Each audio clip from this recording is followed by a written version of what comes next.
Later.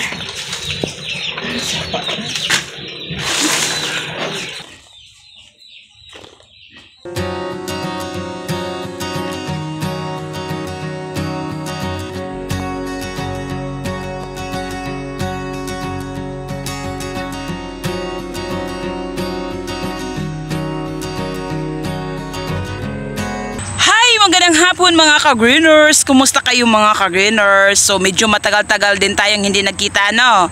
So dahil nga sa mga pangyayari sa buhay na kailangan nating i-focus, kaya hindi ako nakapag-vlog or hindi ako nakapamahagi sa inyo yung mga pangyayari sa mga tanim or sa mga taniman ng aking asawa. So bali ngayon ay nandito tayo sa kanyang area kung saan tayo ay mag-harvest ng kanyang munting bell pepper o atsal yung tawag dito sa amin. So ito yung area o ito yung tanim niya na mga bell pepper. So kung makikita nyo, medyo bansot or payatot yung kanyang tanim na bell pepper. Nung naitanim kasi ito mga ka-greeners, naabutan ito ng yung malakas na init or yung mahaba yung init. So ganito ang naging hitsura ng kanyang mga tanim. Pero nagpapasalamat pa rin tayo mga ka-greeners kahit na ganito yung kanyang tanim na bell pepper o atsal ay nakapag-harvest o nakapag-ani pa rin tayo ng kakaunti. So yung kamatis niya mga ka-greeners ay naging clearing na. So bali wala na yung kamatis niya.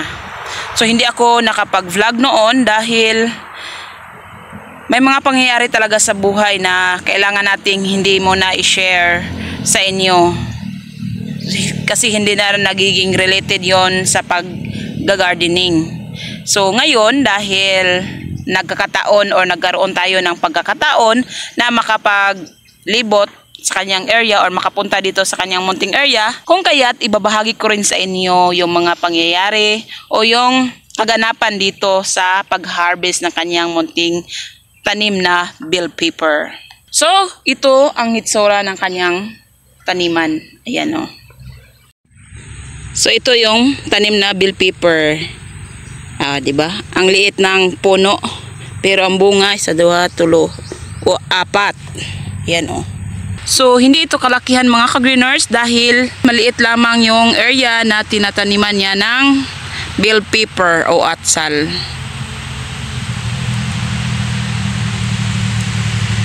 So ayan lang yung makikita nyo. Ito lang yung mga puno ng mga atsal or bell pepper.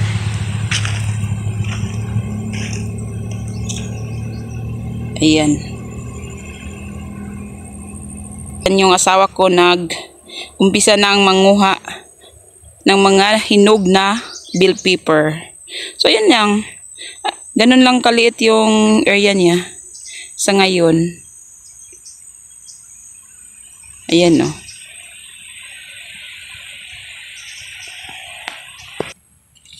So, ganito kaganda or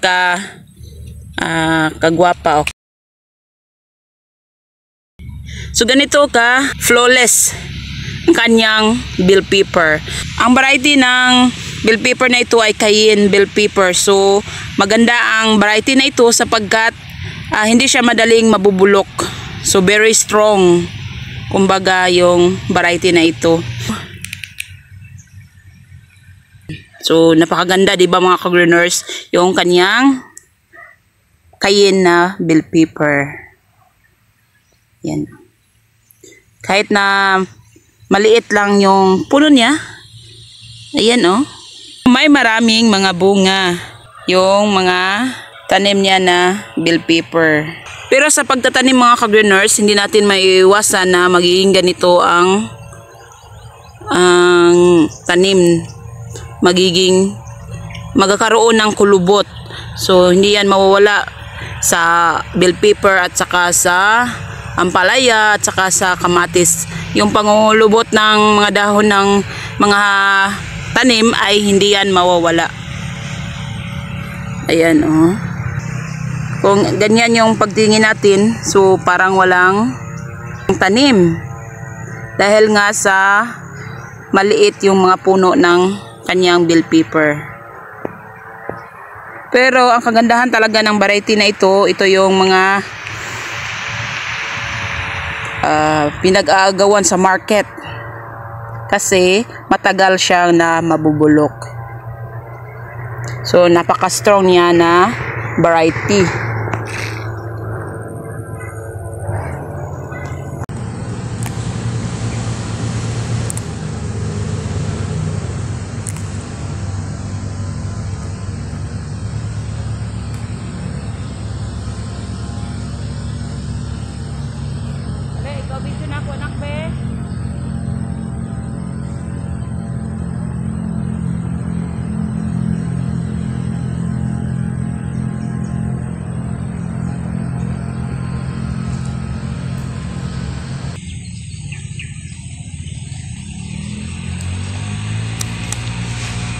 So ganito sila kaliit mga ka-greeners dahil sa tindi ng init.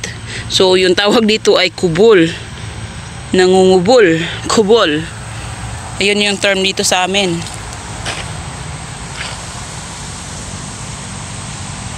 So maliit lang yung mga puno ng mga bell pepper. Ayan o. Walang pag-asa siguro yung mamunga.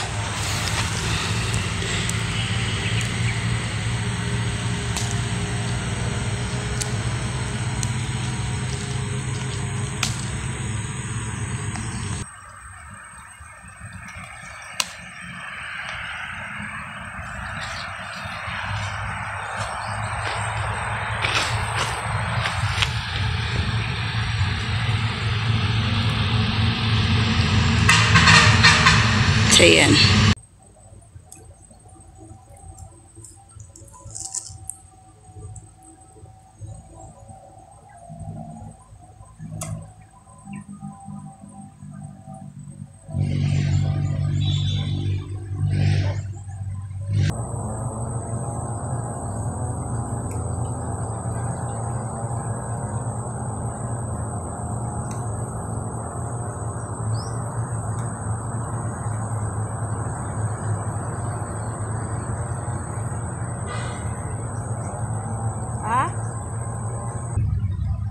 Isa lang katudling, ano matarong yung gantaw. Yan, kasama si B-Boy na namimitas ng bell pepper.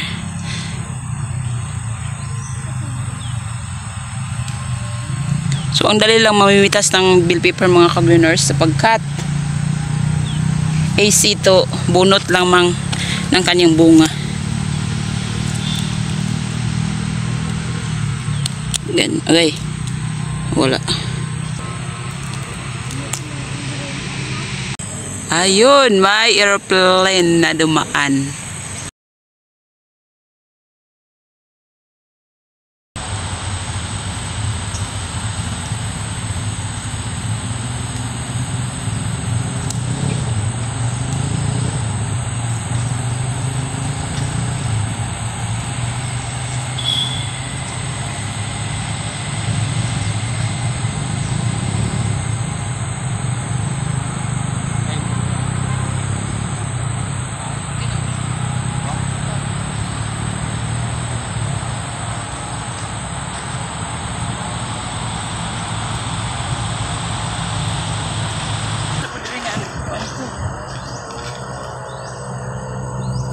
Dari ya.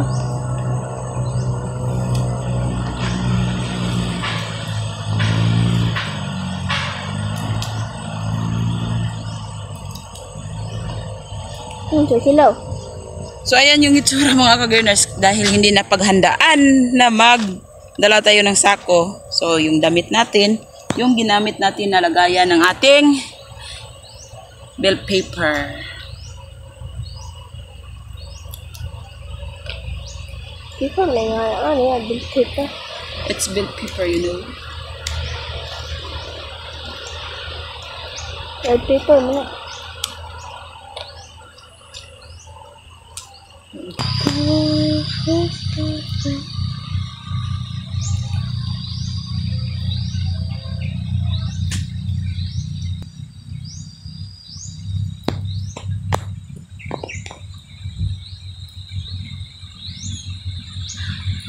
Nah.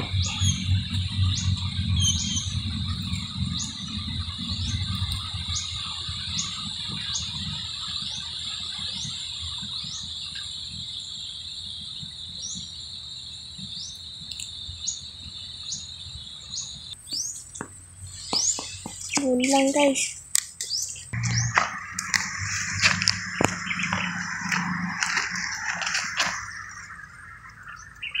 Iba ang bansot mga ka-greeners ng puno ng bell pepper. Pero may mga bunga pa rin. Ayan. Uy, ano sa naipit?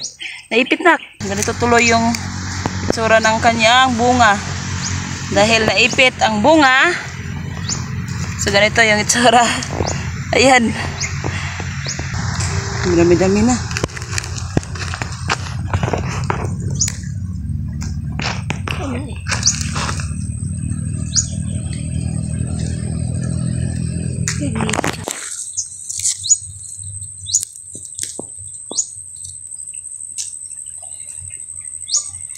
Mahimong videographer.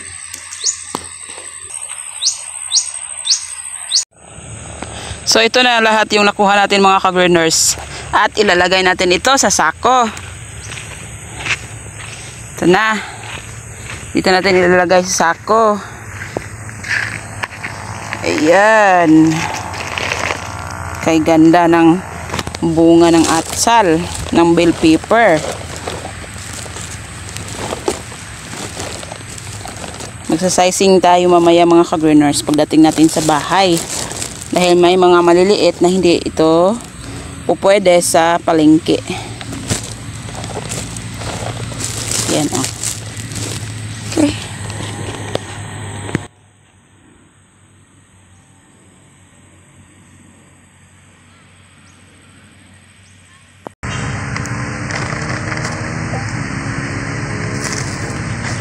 Then,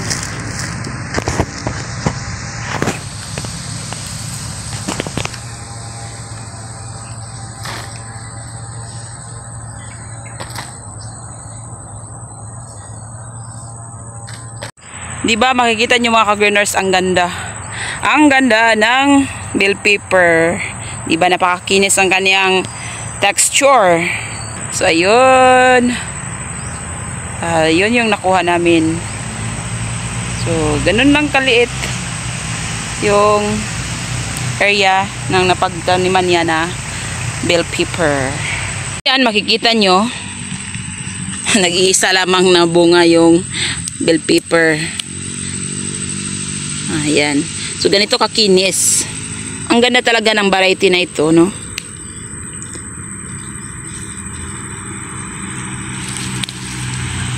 So ayan, kung titingnan nyo mga ka-greeners, parang walang tanim dahil sa bansot or dahil maliit lang yung puno ng kanyang bell pepper.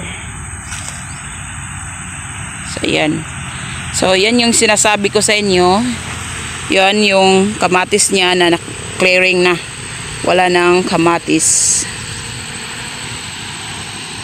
At yung munting kubo.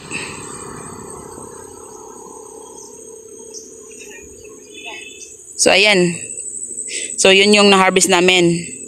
So ganito lang kaliit yung area niya na napagtaniman ng kanyang bell pepper.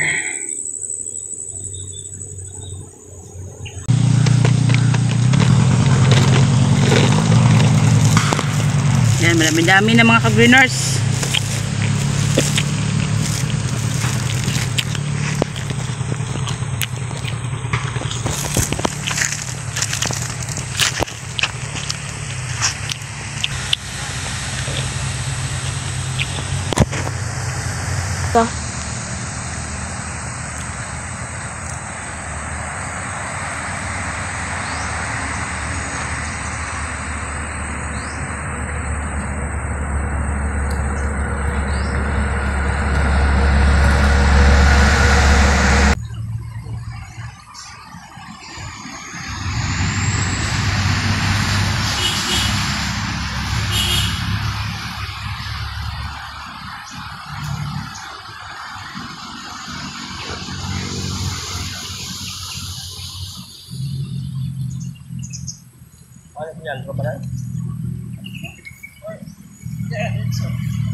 So ito lahat mga ka-greeners yung harvest natin mga ka-greeners. Ayan oh.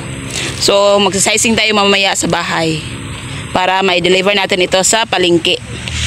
So ito yung sinasabi ko mga ka-greeners na nagiging clearing na yung kamatis niya. Ayan o, wala na talagang bunga. Patay na talaga yung puno ng kamatis. Ayan.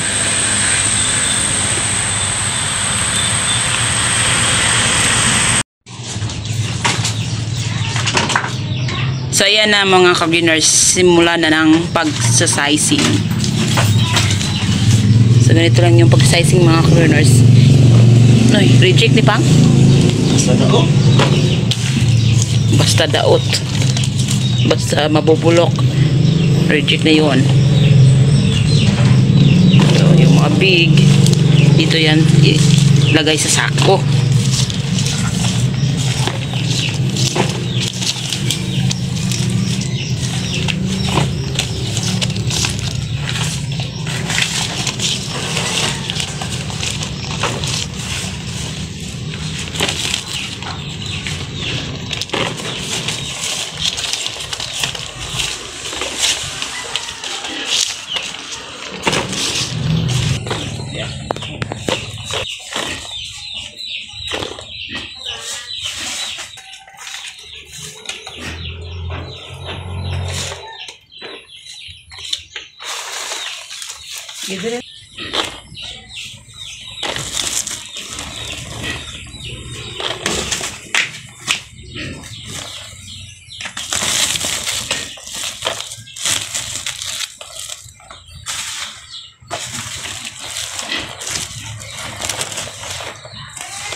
Thank you mga ka-greeners sa inyong walang sawang suporta.